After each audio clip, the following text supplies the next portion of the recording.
If you are jobless in Kenya, meaning you do not have a job currently in Kenya, you should consider starting a YouTube channel in Kenya and turning it into a one-person online business.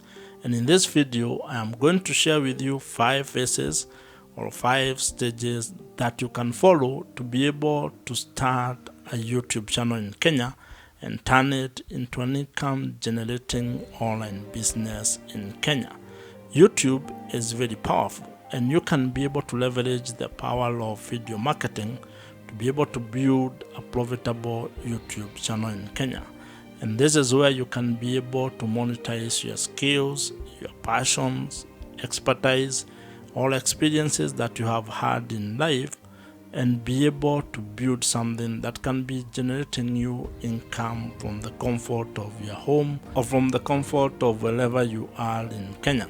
And I know you might be wondering, how can you start a YouTube channel in Kenya to solve a problem of not having a job? The good thing about this is that you become your own boss. You start leveraging the power of YouTube and video content to actually build or create a job for yourself.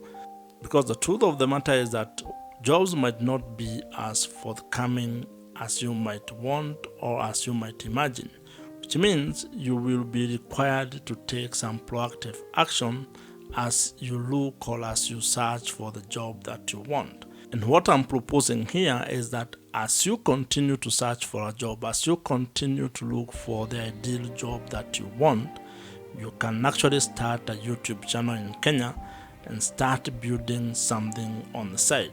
And it might even end up turning into something more profitable than the job that you are searching for, because when you start a YouTube channel in Kenya, you get a chance to actually tap into the opportunities that exist or that are emerging in the creator economy in the world. These are online business opportunities that would not exist or that you would not be able to get into if you are formally employed. So you can take this as an advantage. The fact that you do not have a job is actually an advantage because it gives you time, probably not the way you had thought about it, to actually build something that you can call your own. And so if you are interested and are keen to start a YouTube channel in Kenya, consider the following 5 phases. This is all about research and planning on the YouTube channel that you are going to create. You need to take some time and actually do background research on the topic or the idea that you want to create videos on, and also plan your schedule on how you are going to do it. The planning could include when you are going to post content, how many times you are going to post per month or per week, or whatever schedule you come up with. You need to have thought through about all those issues before you have actually started and launched your YouTube channel. This is an important phase because when you do your research well and when you plan well, then you will have increased your chances of success. You will have looked at the path that you are going to follow towards achieving the goal you have set for yourself. Phase 2 is actually a critical one when it comes to your strategy, your business plan, and how you're going to make money with your YouTube channel. And I know you might be wondering how or why I would bring monetization this early in your planning phase.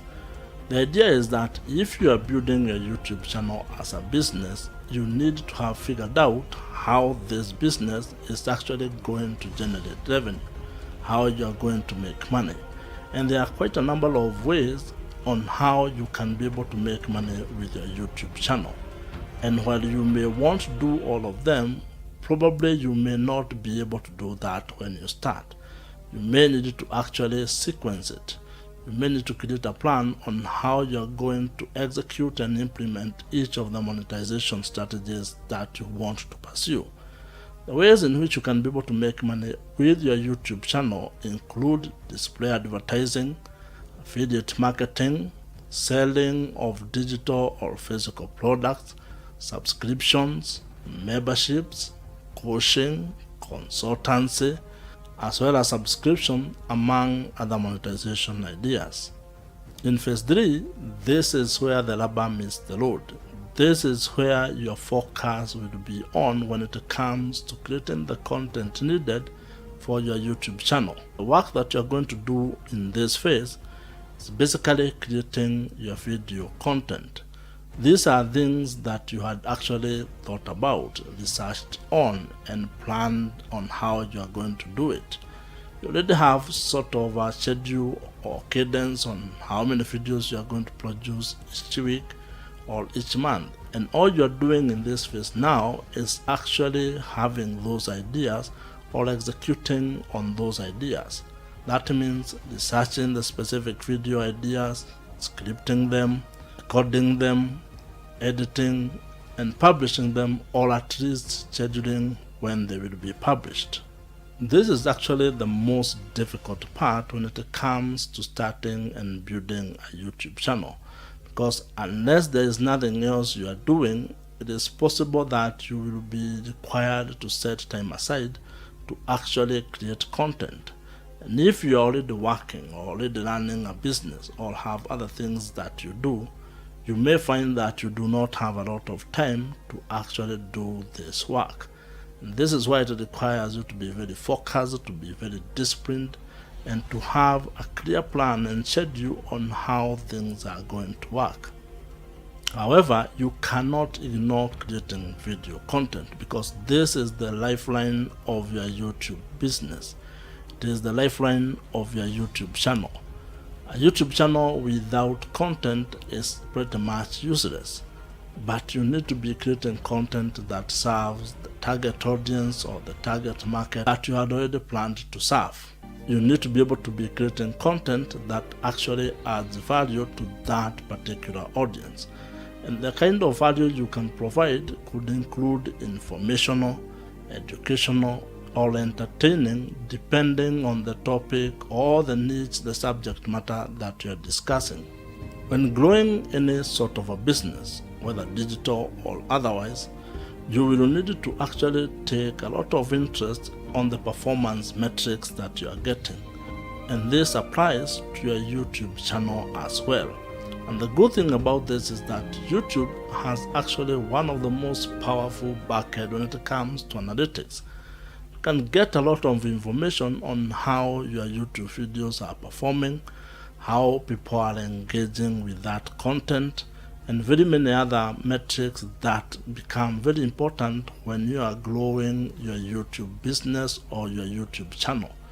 You need to take time to actually analyze that data, because that might actually inform your strategy in terms of content or business, and also audience engagement going forward. And this is something that you need to be doing on a regular basis. But at the same time also, you need to be careful not to spend a lot of time on analytics and forget to continue creating content. Probably should set aside some time, probably maybe once a week or once a month, when you sit down and look at the data to inform the next phase of your YouTube channel. This phase is all about scaling and growing your YouTube channel.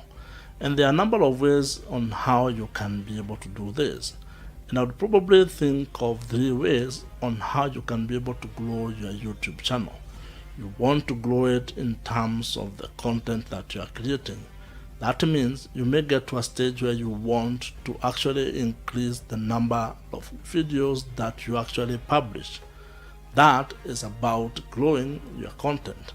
It may also include the quality, whereby maybe instead of doing many videos in a week, you do one that is of very high quality. It all depends on the stage that you are in. Second way in which you can be able to grow your YouTube channel relates to audience engagement and audience growth. The way this can work is that you can look at probably increasing the number of subscribers.